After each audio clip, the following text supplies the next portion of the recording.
aunque quede, decía yo, que todas las señales que hay, pero sobre todo que para que pudiera, que todas las señales de guerra entre todas las naciones, la OTAN, Rusia, Estados Unidos, China, y etcétera, etcétera, todos casualmente están agarrando partido y todos están agarrando estos juegos, señales de misiles y prácticas de misiles y prácticas armadas, y todo esto solamente se da cuando están a punto de empezar una guerra, ¿no? Entonces, y cada quien toma un partido para poder hacer ese tipo de cosas, y la verdad es que sí es una situación pues bastante crítica. Entonces, decía yo que en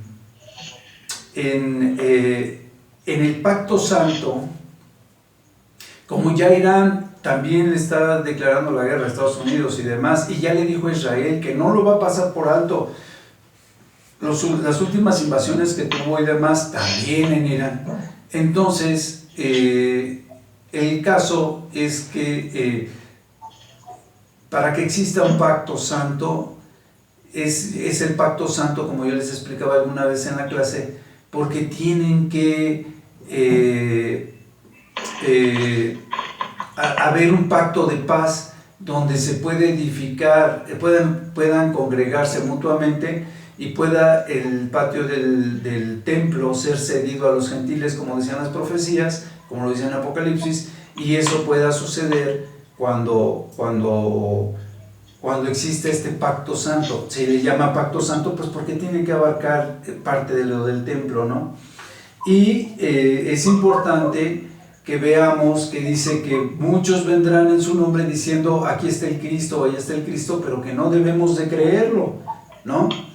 Entonces, esto es en base a lo que abarca el pacto santo. En Apocalipsis, les decía yo, habla de ceder el patio, y ahorita estamos viendo que otra de las profecías que últimamente están estudiando mucho es que decía que cuando se secara el río el Éufrates, y como hay profecías donde dicen que el Éufrates y el Tigris estaban uno junto al otro, entonces que cuando se secara el Éufrates era el fin de los tiempos. Y entonces mucha gente, al ver que se está secando el Éufrates, también está tratando de asociar esto. Pero bueno, lo importante es que ya estamos en esos rumores de guerras. Ese es mi parecer. Eso quiere decir que estamos prontos a que empiece a ser edificado el tercer templo, y ya saben que una vez que se ha terminado el tercer templo, pues estamos a 7 años prácticamente de la venida del Señor Jesucristo. Entonces, pues yo quería platicarles eso porque creo que es bastante importante que nos vayamos dando cuenta de los tiempos, cómo se están dando. Vimos Hebreos 1 y 2, y entonces decíamos que Dios había hablado por medio de los profetas, y a los profetas, por medio de los profetas, le había hablado a los antiguos, a los padres anteriormente, ¿no? Así empieza diciéndole Pablo a los hebreos, y les dice que también es y que ahora recientemente, una vez que se tenía el Evangelio del Señor Jesucristo, ahora ya se tenía estos mensajes o estas señales a través del Hijo, ¿no? Jesucristo había sido el heredero de todo, y que tan así que le dice en la Biblia que había sujetado, que le había dicho en un momento dado que todo estaba sujeto a su nombre. Y después dice que a ninguno de los ángeles, en el versículo 6, dice, les dijo que él era, que a ninguno de sus ángeles les dijo que ellos fueran el Hijo. Y después les dice también que le adoren en el versículo 6, ¿no? Entonces les decía yo que en el versículo 6 les decía a los ángeles que lo adoraran, ¿no? Y después dice que los mismos ángeles eran espíritus ministradores, ¿no? Y que a lo que su trabajo era servir y ministrar. Pero decía que el Hijo del Hombre en algún momento le dice que su trono va a ser por los siglos de los siglos. Entonces, ¿por qué estoy platicándoles todo esto? Porque Pablo empieza estos 2 capítulos diciendo que indiscutiblemente Cristo era el Hijo de Dios y que era mayor que los ángeles. Dijo que cuando lo hace carne, lo hace poco menor que los ángeles, pero que Él era mayor que los ángeles después y que había sido coronado de gloria, ¿no? Entonces dice que Él sigue diciendo que cuando Él dice que su trono es por los siglos de los siglos, también dice que Cristo fue el fundador de los cielos y de la tierra, ¿no? Y después dice más adelante que la tierra y los cielos van a envejecer y van a terminar, pero que Él va a ser para siempre, ¿no? Y que dice, los que son en Él nunca envejecen y nunca mueren, sino que serán mudados en su cuerpo. ¿Qué íbamos a hacer nosotros mudados? Y en la Biblia también, en el Apocalipsis, se decía que el cielo y la tierra pasarán, ¿no? Porque iban a ser, y se acabará el cielo, se acabará la tierra como lo conocemos, y es entonces cuando viene la Nueva Jerusalén y nosotros entramos a la Nueva Jerusalén. Y ya entrando al capítulo 2, dice, que no podemos descuidar, sino que debemos de atender con mucha diligencia la salvación que tenemos en Jesucristo, porque tenemos que tener en cuenta que todo lo que se ha hecho en el pueblo judío, pues ha tenido su paga o su justa paga o retribución, y dice, y entonces ¿cómo podemos descuidar algo tan grande como la salvación y el sacrificio que hizo el Señor Jesucristo, ¿no? Y más tratándose de quién es. Y entonces, decíamos que esta salvación era precisamente lo que primero se había dicho a través de los profetas al pueblo judío y que ahora era confirmado a través de la vida del Señor Jesucristo como la confirmación de las nuevas profecías, ¿no? Entonces dice, a través de los milagros, a través de todo lo que había hecho el Señor Jesucristo, todo estaba siendo confirmado, y que dice que precisamente en el versículo 6 también del capítulo 2 decía que es el Hijo del Hombre para que de Él te acuerdes, el hombre para que de Él te acuerdes o tengas memoria, y el Hijo del Hombre para que lo visites, ¿no? Y esta parte no hablaba, les decía yo, de cualquier persona, sino que hablaba del Señor Jesucristo, que es ahí cuando dice que lo hace poco menor que los ángeles, porque lo había tenido que haber convertido en carne para que Él pudiese padecer, ¿sí? Porque dice, de todas maneras, aunque lo hiciste poco menor que los ángeles, todo estaba sujeto al Señor Jesucristo. Dice, porque Él es el que creó todo y a su vez lo sujetó todo al Señor Jesucristo para salvación, para que cuando el Señor Jesucristo muriese por nosotros, todos pudiésemos ser salvos a través del sacrificio del Señor Jesucristo. Y entonces dice, por cuanto participaron de carne y de sangre, dice, se habían hecho partícipes de carne y de sangre con el diablo. Y aquí hablábamos de la cena del Señor, como también el Señor Jesucristo hace el mismo énfasis en la carne y en la sangre para la limpieza de pecados y el testimonio del Evangelio del Señor Jesucristo hasta su venida, ¿no? Y entonces decía que todo el que estaba sujeto al diablo a través de los pecados de carne y sangre eran sujetos a Él, y así es como el Señor Jesucristo viene a rescatarnos. Pero Él viene a rescatarnos cumpliendo la función de un sumo sacerdote, porque Él viene no solamente a expiar los pecados a través del sufrimiento y del padecimiento que Él había tenido para padecer por todo lo que todos los demás teníamos que haber padecido, sino que además cumple una función de sumo sacerdote, porque entonces nos enseña una enseñanza o tiene un ministerio en el cual también nos mete en el sacerdocio, enseñándonos a través del Espíritu Santo y a través de las obras y a través del cumplimiento de las profecías y de su sangre y todo lo que hemos visto muchas veces, nos hace también sacerdotes para llevar un ministerio de evangelismo más limpio, más santo, más puro, más adecuado, más apegado a lo que es la voluntad de Dios. Y entonces dice en el 17, ¿no? En el capítulo 2 de Hebreos, en el versículo 17, dice, por lo cual debería de ser en todo semejante a sus hermanos, para venir a ser misericordioso y fiel sumo sacerdote en lo que a Dios se refiere, para expiar los pecados del pueblo. Y dice, pues en cuanto él mismo padeció siendo tentado, es poderoso para socorrer a los que son tentados. Entonces, nos socorre, nos limpia, y Él es poderoso, porque fue hecho carne para poder ser tentado y poder morir por nosotros y limpiarnos a nosotros de esos pecados. Y entonces sí, ya empieza, Jesús es superior a Moisés.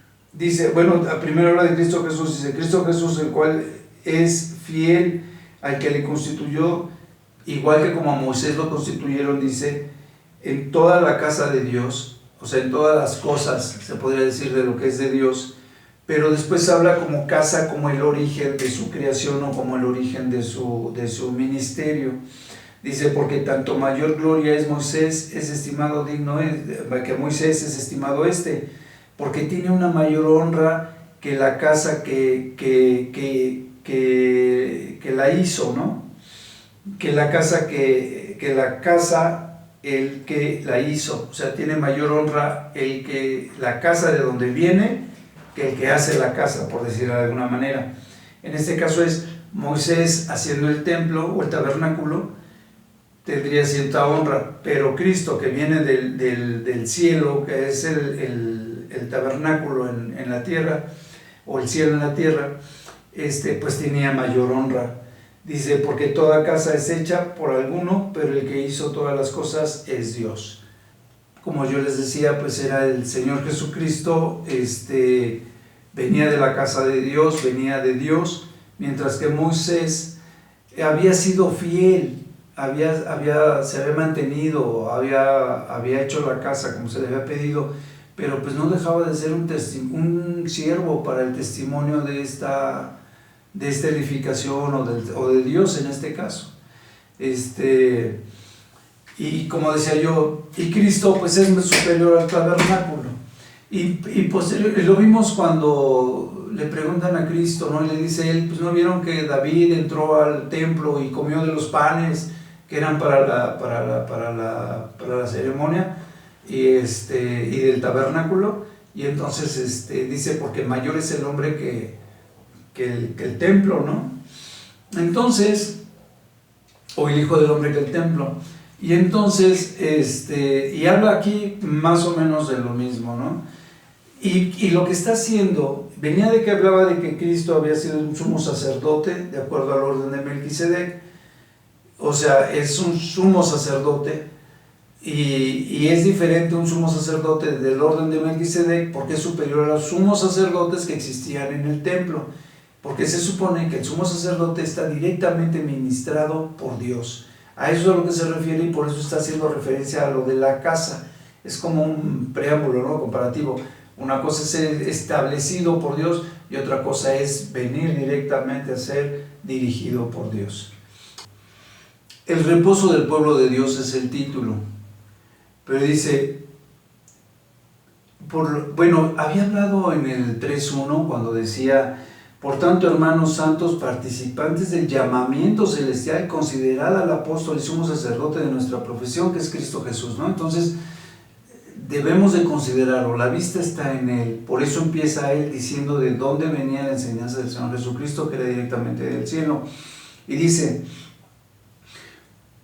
el principio de esto es que lo está encabezando o lo está considerando como un sumo sacerdote y nos está explicando en qué consiste todo esto del sumo sacerdocio. Y entonces dice, por lo cual, como dice el Espíritu Santo, o sea, el Espíritu Santo es el que está instruyendo siempre en la Biblia, que era lo que decíamos, ¿no? En profecías, en la enseñanza, en todo, el Espíritu Santo es el que está ministrando.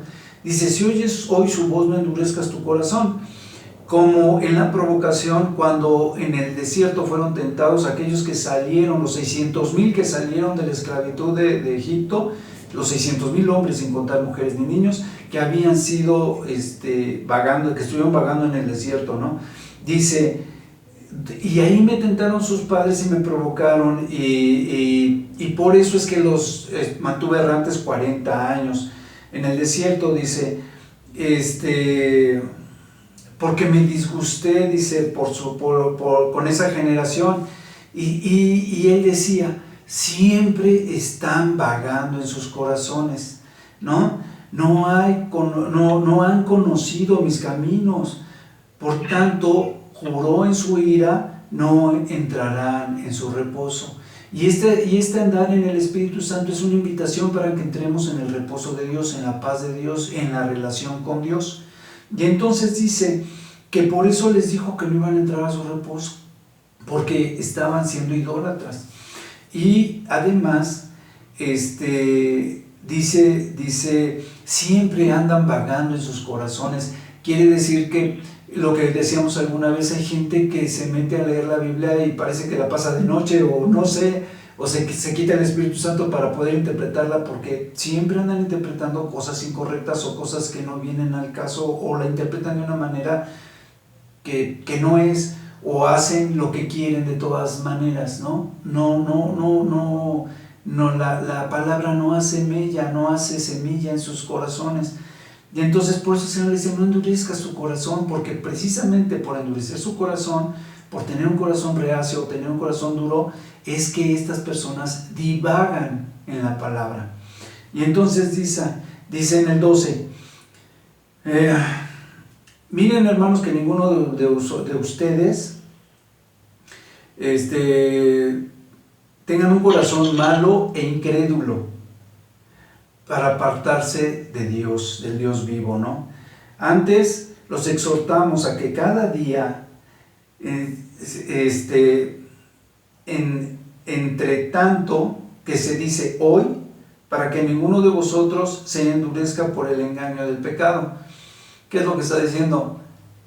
Que nuestra persistencia, nuestro esmero, nuestra entrega, el orar, el leer, el tener interpretación o estudio de la Biblia debe de ser diario, debe de ser un estudio en el cual nosotros estemos en una constante relación con el Señor. Dice, porque somos partícipes de Cristo, con tal de que nos mantengamos firmes en nuestra confianza, igual que al principio. Dice, y más adelante dice, como dice el Salmo 95 del 7 al 8, ¿no? Que dice, entre tanto que se dice, si oyereis hoy su voz, no endurezcáis vuestros corazones como en la provocación, ¿sí? Entonces, lo mismo que nos había dicho antes, no endurezcamos como el día que fueron tentados, no endurezcamos nuestro corazón. Dice ¿quiénes fueron los que, habiendo oído, le provocaron? ¿No fueron los que salieron de Egipto por mano de Moisés? O sea, lo que yo les decía, los 600,000 fueron los que lo provocaron. Y esa generación no entró en su reposo, no pudo entrar a la tierra prometida, estuvo castigado 40 años por eso. Y dice 40 años estuvo disgustado con ellos, dice, fue con los pecados cuyos cuerpos cayeron en el desierto. Y eso también, ¿se acuerdan que, no recuerdo cuántos, creo que fueron como 26,000 o 25,000, algo así, no recuerdo cuántos miles, que cayeron en el desierto muertos, cuando se dividió el pueblo judío después de la idolatría y los mató? Además de todos los demás que estuvieron en las diferentes, cuando las serpientes los mordían y cosas por el estilo, ¿no? Entonces, en diferentes etapas, diferentes situaciones pasó el pueblo judío, en el cual, pues hasta que no murió esa generación, no pudieron entrar a la tierra prometida. Y por eso les dice el Señor Jesucristo, por estos pecados no entrarán en mi reposo. A esos que desobedecieron, exactamente, es a los que les prohíbe esa entrada. Dice el 19, y vemos que no pudieron entrar solamente por su incredulidad. Y en algunas de las clases pasadas decíamos que todavía cuando el Señor Jesucristo estaba entre ellos, les dice, pues ustedes todavía tienen a sus ídolos que trajeron de la tierra de Egipto y les adoran. ¿no? Les decía el Señor Jesucristo, o sea, parecía imposible, ¿no? Después de quién sabe cuántos miles de años todavía seguían en lo mismo.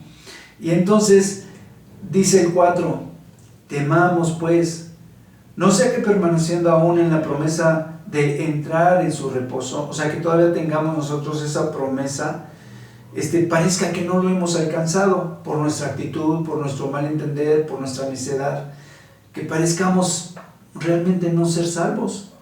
Dice, porque también a nosotros se nos ha anunciado la buena nueva como a ellos. Y dice, entonces, y no les aprovechó el haber oído la palabra directamente de Moisés y ver todos los milagros que había hecho el Señor Jesucristo, Dios al sacarlo de la tierra de Egipto, porque no iban acompañados de fe. Parece mentira, pero a pesar de que estaban acompañadas los 10 mandamientos, cuando se abre el mar rojo, cuando las plagas, y ellos, incrédulos, ¿no? A mí se me hace algo súper increíble. No puedo creerles que no hayan creído. Entonces dice, pero que los que hemos creído, entramos a este reposo. Los que tenemos fe, entramos en este reposo, en esta manera de vivir, ¿no? Como lo dijo el Señor Jesucristo, por tanto juré, en mi ira no entrarán en mi reposo. Eso ya lo dijo. Dice, aunque las obras suyas estaban acabadas desde la fundación del mundo, o sea, no habían creído, no podían entrar a ese reposo, a pesar de que todo ya estaba terminado, todo ya estaba predestinado, las señales ya estaban hechas. De hecho, ya se había profetizado sobre todo esto. Dice, porque en cierto lugar dijo así del séptimo día, o sea, del día de reposo. Y reposó Dios de todas sus obras en el séptimo día.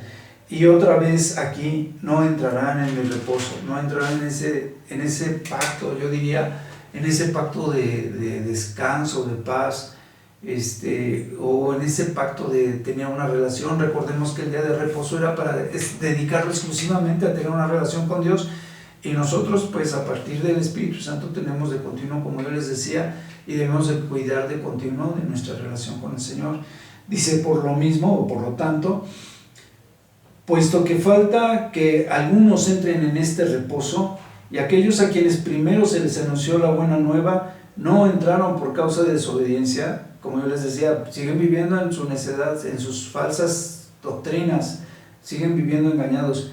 Y otra vez termina diciendo, después de tanto tiempo por medio de David, como se dijo, si oyereis hoy su voz, no endurezcáis vuestros corazones, porque si Josué les hubiese dado el reposo, no hablaría después de otro día. Por tanto, queda un reposo para el pueblo de Dios, porque el que ha entrado en su reposo también ha reposado de sus obras como Dios de las suyas. ¿Cuáles eran las obras? Quiero que asocien, quiero que entiendan. Estamos reposando ahorita nosotros de que hemos entrado a nuestras nuevas obras, a nuestra nueva relación con Dios y demás. ¿Se acuerdan que habíamos leído que los que teníamos las obras de la carne y de la sangre éramos esclavos de Satanás? Nos habíamos hecho esclavos de Satanás y le servíamos a Satanás. Cuando viene el Señor Jesucristo, nos libra de esto. Y hablábamos también del bautismo como una relación de esto mismo, ¿no? Que mueres a la carne y vivificas en espíritu. Y en este vivificar del espíritu entramos nosotros en esta relación que solamente el Espíritu Santo nos puede dar, y que esta relación nos lleva a una mejor comprensión, una obediencia, una relación más plena en general de obediencia hacia lo que Dios quiere de nuestras vidas. Y es aquí ese reposo del que está hablando el Señor. Hemos salido de la esclavitud para entrar a su reposo. ¿Sí? Me estoy explicando, ¿verdad? Hagan así con sus cabecitas porque están cerrados sus micrófonos. ¿Sí? Ok. Sí. Dice, me quedé en él, siempre me pierdo, por tanto, queda su reposo para el pueblo de Dios. Dice el 9, por tanto queda un reposo para el pueblo de Dios, porque el que ha entrado en su reposo también ha reposado de sus obras como Dios de las suyas, ¿no? Entonces entramos a ese descanso, a esa paz, a ese permanecer en la relación con el Señor. Dice, procuremos pues entrar en aquel reposo para que ninguno caiga en semejante ejemplo de desobediencia, porque la palabra de Dios es viva y eficaz y más cortante que toda espada de dos filos, penetra hasta partir el alma y el espíritu y las coyunturas y los tuétanos y discierne los pensamientos y las intenciones del corazón. ¿Sí? Es bien claro. La palabra del Señor, ministrada a través del Espíritu Santo, nos lleva penetra hasta lo más profundo de nosotros. Ministrada por el Espíritu Santo, penetra hasta lo más profundo de nosotros. Parte el alma y el espíritu de vida, el espíritu que somos, no el Espíritu Santo, el espíritu. Las coyunturas y los tuétanos, y hablando ya de lo físico, disciernen los pensamientos, hablando de lo intelectual y demás, y las intenciones del corazón, ¿no? Entonces, ¿somos incrédulos? ¿Tenemos nuestro corazón endurecido? No vamos a poder entender como les quisiera el Espíritu que entendiéramos estos discernimientos que nos dice Hebreos 4:12. Dice, y no hay cosa creada que no sea manifiesta en la presencia del Señor. O sea, todo lo podemos entender. Educación de los hijos, comportamiento, actitud, malas palabras, cómo enfrentar problemas, cómo debe ser nuestra paz. Como lo decíamos, todo queda delante de Dios, queda muy claro. Todas las cosas están desnudas y abiertas a los ojos de aquel a quien tenemos que dar cuenta. O sea, así como lo ve Dios, así lo vemos nosotros, y es muy simple, muy claro. Y me extraña, cuando estaba yo leyendo esto, decía, qué bárbaros, cómo nosotros no podemos expresarnos de la misma manera, no podemos decir tantas cosas a veces ni con más palabras, ¿no? Tener una manera tan ministrada, tan guiada por el Espíritu Santo, que con 2, 3 frases de veras que te dejan conocer bastante de la palabra de Dios, sus intenciones, porque de dónde viene el Señor Jesucristo y todo eso perfectamente esclarecido, ¿no? Cómo expresarlo. Y estaba yo maravillado cuando estaba yo preparando en alguna de las clases. Y entonces dice Jesús, el gran y sumo sacerdote. Aquí es donde entramos al sacerdocio del Señor Jesucristo. Entonces decía yo que tenemos que retener esta fe. Así lo leyó Oscarito, pero aquí dice esta profesión, ya sea que sea que lo que estamos profesando, que es la fe, o la fe en sí, o que sea el ministerio de evangelio que estamos teniendo, pues debemos retenerlo, ¿no? Lo debemos retener porque el Señor Jesucristo fue declarado un gran sumo sacerdote. Entonces, les decía yo al principio, entre estos grandes sumos sacerdotes estaban los grandes sumos sacerdotes, que eran los de la tribu de Leví, pero también, o los grandes sacerdotes, que eran de la tribu de Leví. Y por otro lado estaban los sacerdotes de acuerdo al orden de Melquisedec, que eran puestos por Dios. Dice, porque no tenemos este sumo sacerdote que no se puede compadecer de nuestras debilidades, sino que como fue tentado en todo, y fue hecho según a nuestra semejanza, pero salió sin pecado, dice, entonces nosotros debemos de acercarnos confiadamente al trono de la gracia, ¿no? Porque hemos alcanzado ya la misericordia, hemos alcanzado ya la gracia y este oportuno socorro, que también aparece como el oportuno socorro en las profecías de Daniel, si no mal recuerdo, y que es importante porque así se conoce como este oportuno socorro, dice, porque dice, bueno, hasta ahí, ¿no? Hemos alcanzado este oportuno socorro, esta gracia y demás, dice. todos los sacerdotes son constituidos por los mismos hombres, ¿no? Para presentar ofrenda y sacrificio por los pecados, y por eso los sacerdotes entraban al templo cada año para presentar, o esporádicamente, para presentar ofrendas por el pueblo. Decía, y dice, por los pecados, dice, pero dice antes, para que se muestre él mismo paciente de aquellos que son ignorantes o de aquellos que están extraviados, ya que él también estaba rodeado de debilidad. Dice, y por causa de ella debe de obedecer por los pecados, de ofrecer, dice, por los pecados, tanto por sí mismo como también por los del pueblo. Entonces, el sacerdote ofrecía sacrificios por los del pueblo y demás, y se tenía que mostrar paciente con los débiles, porque él estaba también inmerso en debilidad y tenía pecados y tenía que ofrecer por sus pecados. Entonces, pues, digo, tratando de ser un poquito claro. Y entonces dice, y nadie puede tomar esta honra, dice, solamente el que es llamado por Dios, así como le sucedió a Aarón y así como le sucedió a la descendencia del pueblo de Aarón, que eran de la tribu de Leví. Y entonces dice, pero así también Cristo tampoco puede disponer de esta gloria por sí mismo, dice, así tampoco Cristo se glorificó a sí mismo haciéndose sumo sacerdote, sino que le dijo, tú eres mi hijo, yo te he engendrado hoy, que era lo que yo les decía en el Salmo 2:7. Pero ¿por qué hace referencia? Yo les quería hacer referencia, porque el Salmo 2 habla de Jesucristo encarnado, cómo es hecho sacerdote. Ven como si habla de cómo las naciones deben estar sujetas al Señor Jesucristo. Y ahí es por lo que hace referencia cuando dice que le dice al Señor Jesucristo, ya me perdí, déjenme ver dónde ando.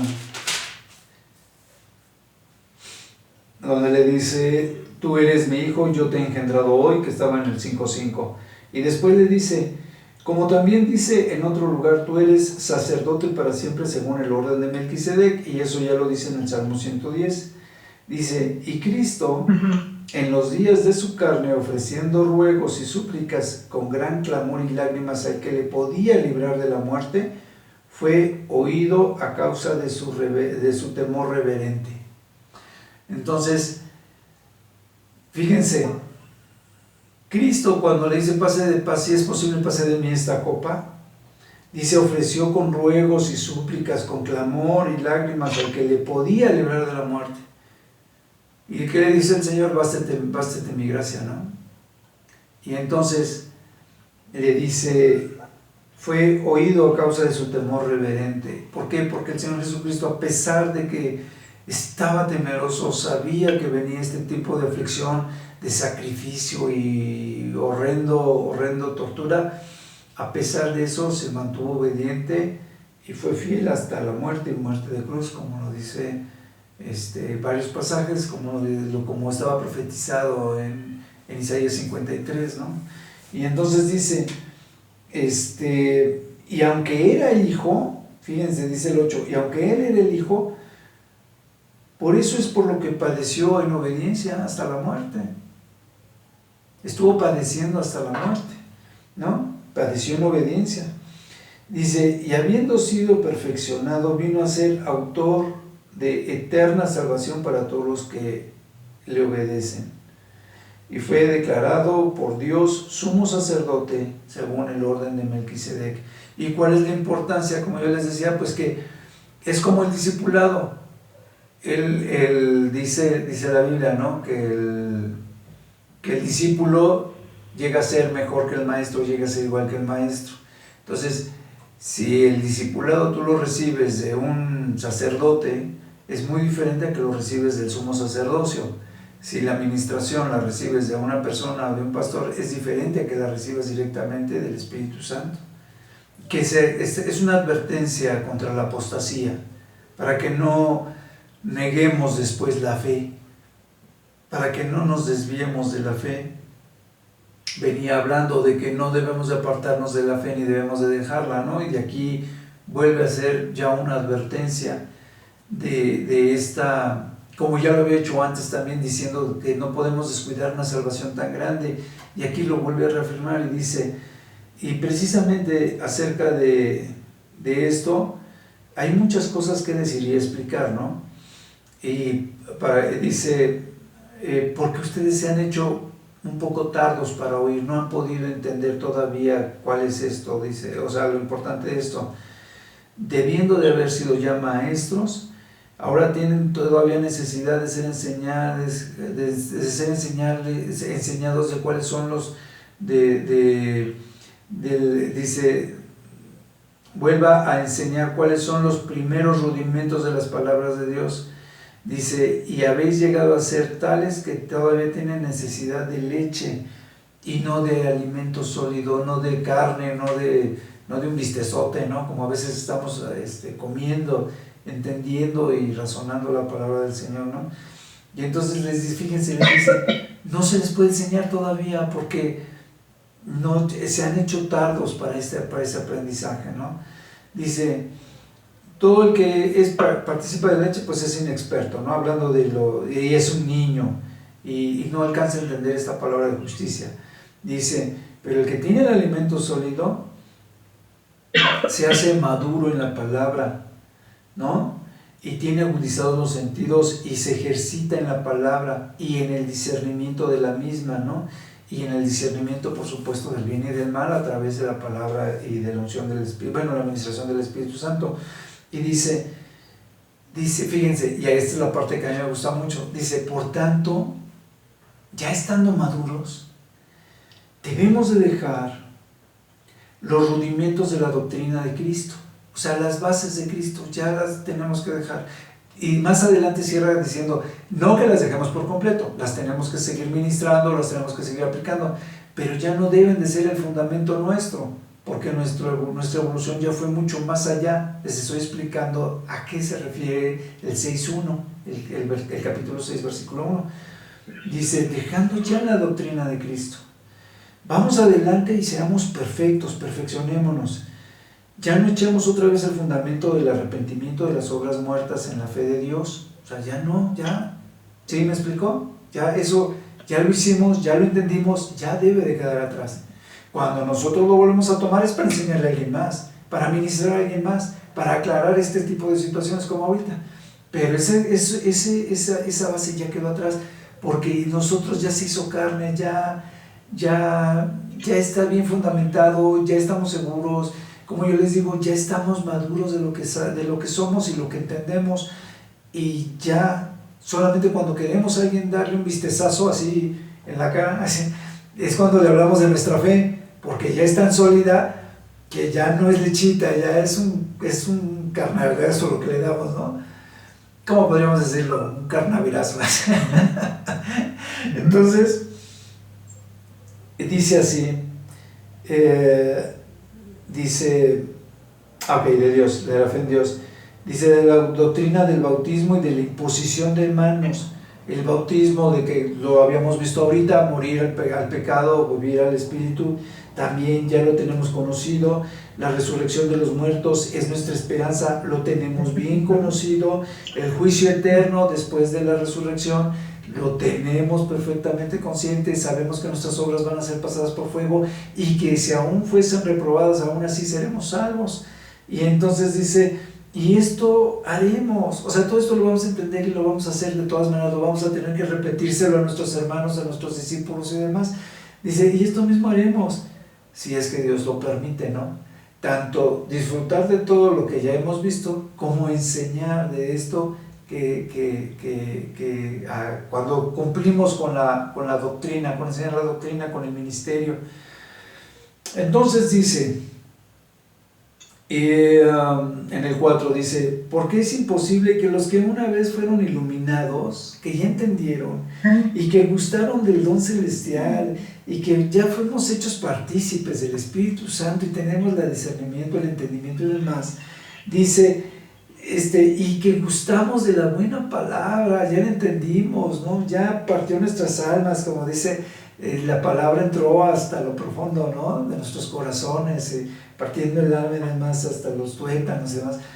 Si todo eso ya lo entendimos y ya lo disfrutamos, dice, de la buena palabra de Dios y los poderes del siglo venidero, o sea, ya entendemos muchas cosas, ¿no? Cómo vamos a ser transformados y demás, y cómo va a venir el Señor Jesucristo y todo lo tenemos perfectamente claro. Dice, si ya disfrutamos de todo esto, es imposible que y que hayan recaído, que recaigamos, dice, y que habiendo recaído seamos otra vez nosotros renovados para un arrepentimiento. ¿Por qué? Porque si ya estamos tan inmersos en la palabra, tan inmersos en la salvación, es imposible que seamos apóstatas y que por otro lado volvamos a decir, no, ya, vuelvo a creer. Pues sí, vuelvo a creer, ¿no? Estoy otra vez creyendo. No puede ser. Si ya creíste una vez, si ya entraste en la profundidad de la doctrina a través del Espíritu Santo, es imposible que tú niegues la fe y que después vuelvas a creer en la fe o vuelvas a creer en el Señor Jesucristo. Generalmente estás inmerso, estás metido, estás clavadísimo. Dice, entonces es imposible que los que cayeron sean otra vez renovados para el arrepentimiento, crucificando de nuevo para sí mismos al Hijo de Dios. Pero no es eso todo, sino que entonces le expones a vituperio, le expones a que sea una farsa, le expones a que no sea verdad, a que sea una fantasía, una falacia tuya. ¿Por qué? Pues porque, como dijimos, ya entraste a la profundidad del conocimiento de Dios y después dices, bueno, no, ya realmente no creo. Por eso siempre hemos dicho que las personas que practican el pecado realmente no han entendido la palabra de Dios, no han entendido la salvación, no han entendido todo el plan de salvación, no han sido ministrados por el Espíritu Santo, porque es imposible que si estás siendo ministrado por el Espíritu Santo, no puedas entender todo en lo que te ministra, ¿no? Decíamos que a veces el Espíritu sí te dice, esto que tú estás haciendo no está bien. Eso no quiere decir que no seas salvo, ¿sí? Una cosa es ser apóstata y otra cosa es volver a pecar y arrepentirnos de nuestros pecados. Como decía en el Salmo 51, creo, si no mal recuerdo, le oraba a David al Señor, ¿no?, diciéndole que le perdonara por sus pecados. Y sigo adelante porque si no, no me va a alcanzar el tiempo para terminar este capítulo. Y dice, entonces, y de todas maneras es la introducción del siguiente, entonces de la siguiente clase, entonces no hay problema. Dice, y que recayeron pues otra vez, y entonces expongan al Señor Jesucristo a vituperio. Dice, en el 9 dice, pero en cuanto a vosotros, oh amados, estando ya persuadidos de cosas mejores, o sea, estando ya conocedores de esto, y que pertenecemos a una salvación, a esta salvación, y que así la conocemos o que así la hablamos, dice, porque Dios no es injusto para olvidar nuestras obras y el trabajo de amor que hemos hecho en su nombre, ¿no?, habiendo servido y enseñado a los hermanos que nos rodean. Dice, y yo implicaría que esto es una parte de la obediencia, como lo hemos estado viendo a través de tantas clases. Dice, a fin de que no nos hagamos perezosos, sino imitadores de aquellos que por la fe y la paciencia heredan estas promesas. Y diría yo, heredan este reposo del Señor, ¿no? Entras a su reposo, estás heredando las promesas que el Señor tiene para ti. Dice, estas promesas se las hace Abraham, ¿no? Y le dice, de cierto te bendeciré y entrarás, y le dice, y te multiplicaré tu simiente, y etcétera, etcétera.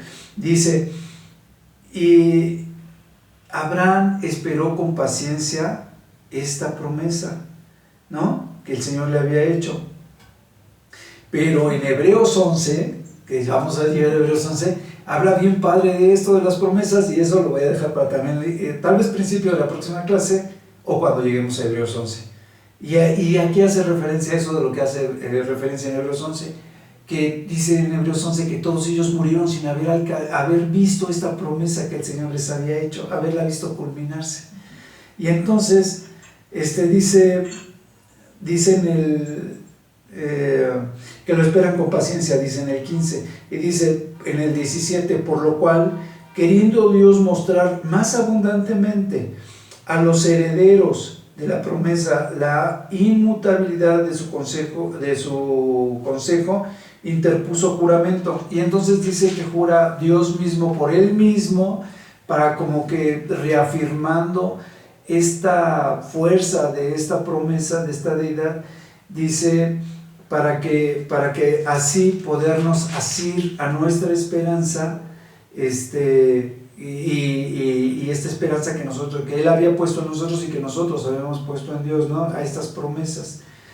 Dice, esta promesa nosotros la tenemos como segura, en el 19, como firme ancla del alma y que penetra hasta dentro del velo. ¿Se acuerdan que cuando el Señor Jesucristo es partido, que cuando es crucificado, el velo es partido, ¿no? Y el velo se componía de 7 de mantos de telas y de pieles, si no mal recuerdo, la cortina del templo del lugar santísimo, y se parte desde arriba, que es donde menos fricción tiene, se parte de arriba hacia abajo como señal. La Biblia lo marca como una señal porque era prácticamente imposible que el velo se hubiese partido si no hubiese sido por una instrucción divina. Imagínense 7 telas partidas por el centro, y de arriba hacia abajo, que es donde se cuelga pero que tiene menos movimiento, para que se viera que era una señal divina. Dice, y entonces Jesús entra al lugar santísimo por nosotros como iniciador o como precursor, y es hecho sumo sacerdote según el orden de Melquisedec, que era superior al sacerdocio. Entonces, nada más quiero cerrar esto porque ya se me hizo tarde. Les decía yo que un sacerdote tiene una función, y él no podía entrar al lugar santísimo, y entonces él podía enseñar solamente a su nivel de enseñanza a aquellos que le seguían. El sumo sacerdote es instituido por Dios directamente, y él, en este caso el Señor Jesucristo, es el precursor. No fue el primer sumo sacerdote porque Moisés le entregó a Melquisedec, que era un sumo sacerdote, por eso se habla del sumo sacerdote del orden de Melquisedec, cuando Moisés le entrega a él los diezmos. Entonces, el sumo sacerdocio es por la práctica, es por la unción del Espíritu Santo, directamente impuesto por Dios, y es una enseñanza totalmente diferente a la enseñanza que tú puedes tener de acuerdo a ciertos ministerios que tienes. Sí quede claro, ¿verdad? Ok. Sí. Y Jesucristo es el primero que entra con esto en el templo para enseñarnos, para que tuviéramos a través del Espíritu Santo esta instrucción, esta inducción.